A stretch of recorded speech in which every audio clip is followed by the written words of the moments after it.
Yettinchi sinf Jahon tarixi 38-mavzu Xitoy. Iqtisodiy taraqqiyot.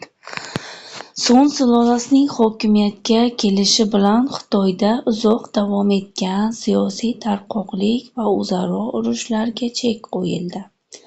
Natijada mamlakat xo'jaligining yuksalishiga zamin yaratildi.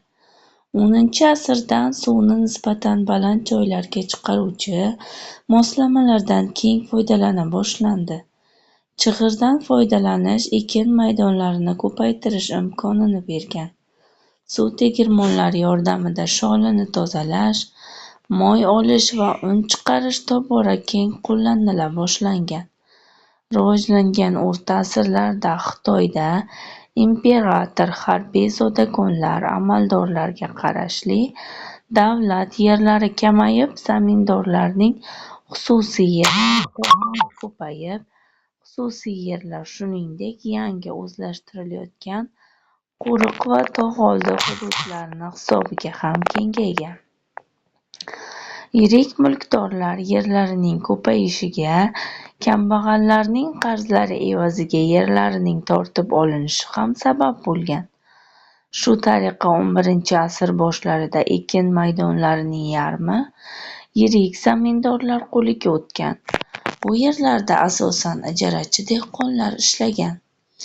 Xitoyda erkin dehqonlarning aksari qismida 30-40 mo yer bo'lib, davlat bu tabaqani qo'llashga intilgan. Xitoy dehqonlari o'zlari yetishtirgan mahsulotlaridan davlatga har yili 2 marta soliq to'laganlar. Yer solig'i sholi yoki bug'doy bilan to'plansa, pilla boqqan xonadonlar soliqni gazlama bilan ham to'laganlar. Shaharlar va hunarmandchilik.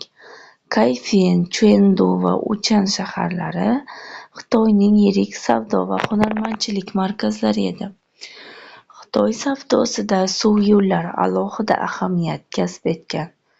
Ko'pchilik shaharlar dengiz yoki daryo bo'ylarida suv va quruqlikdagi savdo yo'llari kesishgan joylarda vujudga kelgan. Shaharlarning o'sishi hunarmandchilikning jadal rivojlanishini ta'minlagan. Xitoyda ayniqsa hunarmandchilikning an'anaviy turlari kulolchilik, chinni buyumlar ishlab chiqarish taraqqiy etgan. Xitoy shaharlarida ko'plab do'kon va ustaxonalar joylashgan edi. Xitoyning janubida hunarmand to'quvchilar shoyi gazlamalarning o'nlab xillarini tayyorlaganlar. 12-asrda ipakdan shoyi suzanab, panno to'qish ixtiro qilinib, keng tarqalgan. Xitoyda paxtachilik ham tobora keng rivojlanib, 14-asrdan undan gazlama tayyorlash yo'lga qo'yila boshlangan. Osiyo paxtasining vatani Hindistondir. Undan so'ng paxta O'rta Osiyoga kirib kelgan. Xitoyga paxta urug'ini dastlab yurtimiz savdogarlari olib borishgan. Sex a'zosi bo'lish Xitoy hunarmandlari uchun majburiy edi. Yevropadagi kabi Xitoydagi sexlarda ham xalfa, shogirdlar soni, ularning ish sharoiti, tayyor hunarmandchilik buyumlarini sotish, hunar sirlarini saqlash qat'iy nazorat qilingan. Mo'g'ullar istilosi dastlab Xitoyning shimolida tuzilgan Mo'g'ullar davlati Xubilay xonligi davrida o'z ta'sirini mamlakatning markaziy va janubiy hududlariga ham o'tkazadi. Xitoy 1279-yili to'liq bo'ysundirilib, yangi Mo'g'ullar sulolasi Yuan nomini oladi.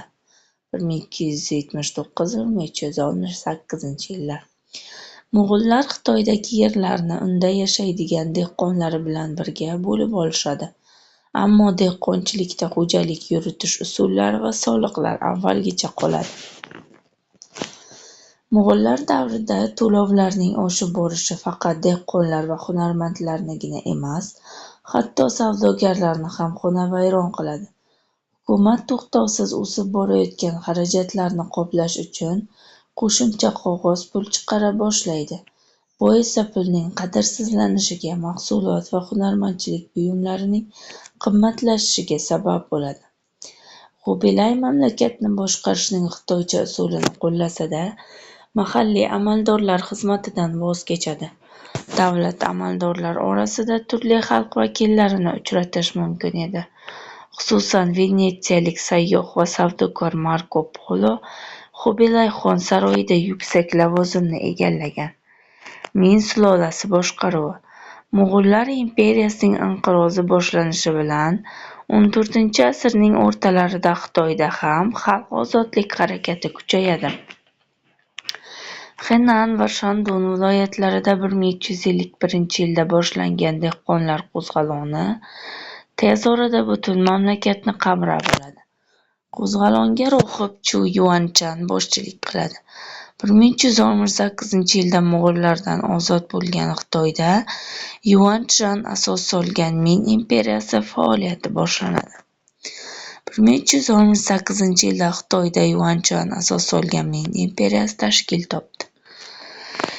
Min qo'shinlari mo'g'ullarni ta'qib etib, ularning poytaxti Qoraqurumni egallab, yondirib yuboradi. Shu tariqa ko'chmanchilarning Xitoyga hujumlariga chek qo'yiladi. Bunda xitoyliklarga o'q-dori, porox va zambaraklardan keng foydalanish qo'l keladi. Mamlakat xo'jaligini tiklash uchun hunarmand va savdogarlardan olinadigan to'lovlar kamaytirilib, qullarni ozod qilish haqida qonun qabul qilinadi. Sun'iy sug'orish inshootlari, kanallar, to'g'onlar va omborlar tiklanadi. Ekin maydonlari kengayib, mamlakat aholisi soni ham oshib boradi.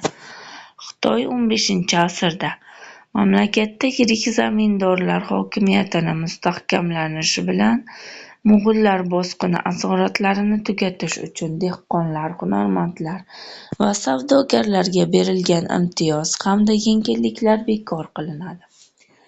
Dehqonlarga bo'lib berilgan davlat yerlari tortib olinib, hunarmand va savdogarlardan olinadigan soliqlar ko'paytiriladi.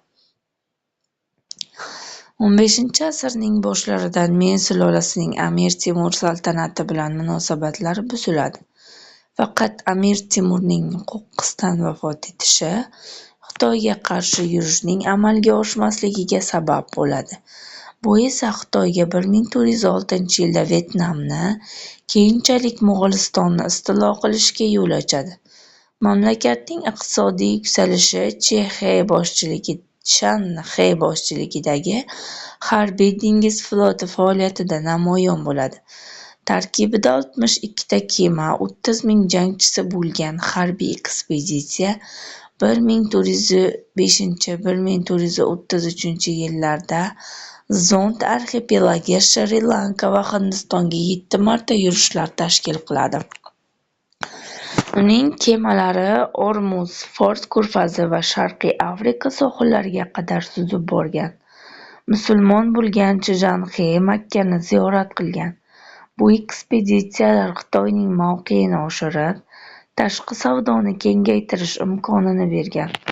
Xitoy imperatorlari 1415-1420-yillarda Samarqandga Ulug'bek saroyiga ham elchilar yuborgan.